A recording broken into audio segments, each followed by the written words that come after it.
بسم اللہ الرحمن الرحیم۔ خلافت عثمانیہ کا عروج و زوال، جس کی حدود افریقہ، ایشیا اور یورپ تک پھیلی ہوئی تھی، مغرب کے اقتدار پرستوں پر لرزہ طاری کرنے کے لیے کافی تھی۔ یہ سلطنت یورپ اور ایشیا ہی نہیں بلکہ اسلام اور عیسائیت کے بیچ بھی ایک خط تفریق کھینچا کرتی تھی۔ اس کا قیام تب عمل میں آیا جب منگولوں کے حملوں سے پریشان ارطغرل کا نو مسلم کائی قبیلہ عیسائی قلعوں کے قریب آ کر آباد ہوا۔ ارطغرل کے تعلق سے تاریخی شواہد کی کمی ہے، مگر ترک روایات کے مطابق ایک طویل مدت تک صلیبیوں اور مغلوں سے جنگ کر کے ارطغرل نے کچھ علاقے اپنے ماتحت کر لیے تھے۔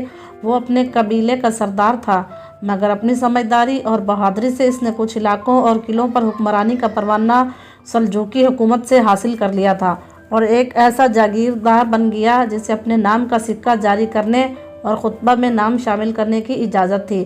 ارطغرل کے بعد اس کا بیٹا عثمان 1288 میں تخت نشین ہوا۔ اس کو بھی ایسے ہی مشکل حالات کا سامنا کرنا پڑا، مگر اس کے حدود حکومت میں بھی اضافہ ہی ہوتا رہا، اور جب سلطان وقت کی موت ہوئی تو مخصوص سیاسی حالات کے پیش نظر اس نے خود کو ایک خود مختار حکمران اعلان کر دیا۔ عثمانی سلطنت کی سرحدیں یورپ سے ملتی تھیں، لہذا صلیبی طاقتیں اس کے خلاف ایک مدت تک بند رہیں اور اسے ختم کرنے کے لیے ہر ممکن کوشش کی، اور اس کام کو انہوں نے کسی اور وقت کے لیے اٹھا رکھا۔ دھیرے دھیرے دنیا کا سیاسی منظرنامہ تبدیل ہونے لگا، اور جہاں ایک طرف یورپ میں صنعتی انقلاب نے برطانیہ کو عالمی طاقت بنا دیا، وہیں دوسری طرف ترکی ہی نہیں پورا عالم اسلام کمزور ہوتا گیا۔ ایک ناقابل تسخیر کائی کے طور پر ابھرا تھا جس کی حدود میں کبھی سورج غروب نہ ہوتا تھا۔ اگر عیسائی آبادی دنیا کی سب سے بڑی آبادی تھی اور اس کے پاس سب سے بڑی فوجی سیاسی قوت تھی، تو یہودی بھی دولت اور اپنے اثر و رسوخ کی وجہ سے بے حد اہمیت کے حامل تھے۔ عیسائیوں کی فوجی قوت کا راز ان کی مسلسل جدوجہد میں پوشیدہ تھا، جس نے صلیبی جنگوں میں مسلمانوں کے ہاتھوں شکست کا کوکھ سے جنم لیا تھا۔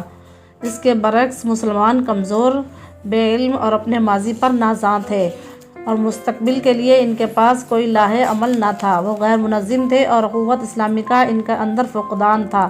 عرب میں عیسائیوں اور یہودیوں نے سازشوں کا جال بچھا رکھا تھا، جس میں الجھ کر مسلمان برادر کشی میں مصروف ہو گئے تھے۔ عرب میں ایک نیا مذہبی گروہ ابھر رہا تھا جس کی فکر سے انگریزوں کے وظیفہ خوار ابن سعود متاثر ہو چکے تھے، اور مسلمانوں کی برائے نام مرکزیت بھی ہمیشہ کے لیے تباہ و برباد ہو گئی۔ خلافت عثمانیہ کا خاتمہ اصل میں اس شکست کا بدلہ بھی تھا جو اہل یورپ بار بار مسلمانوں کے ہاتھوں جھیلتے رہے تھے اور صلیبی جنگوں میں ہزیمتوں کا سامنا کرتے تھے۔ عرب میں سازشوں کا جال، پہلی جنگ عظیم میں ترکی نے جرمنی کا ساتھ دیا تھا، اور جرمنی کی ہار کے بعد اتحادیوں نے اس سے بکھیر ڈالے۔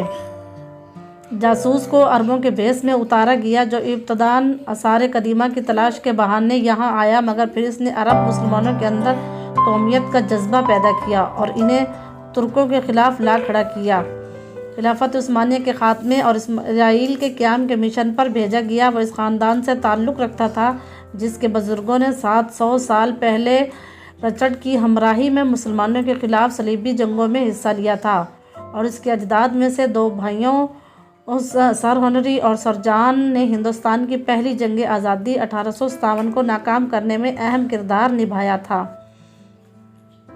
26 دسمبر 1915 کو عمل میں آئے معاہدہ داران کے تحت ابن سعود اور اس کی اولاد کو برطانیہ نے نجد کا حکمران تسلیم کر لیا اور کسی بھی حملے کی صورت میں اس کی حفاظت کا وعدہ کیا۔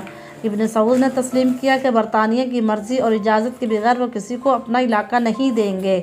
اس کے ساتھ ہر سال برطانیہ سے ابن سعود کو 6 لاکھ پاؤنڈ کی امداد ملنے لگی، اور آگے چل کر اس رقم میں اضافہ بھی کر دیا گیا۔ اسی طرح خلافت عثمانیہ کے خاتمے میں بھی سعودی عرب کا خاص کردار رہا، جو برطانیہ کا باقاعدہ معاہدہ اور تنخواہ دار ایجنٹ تھا۔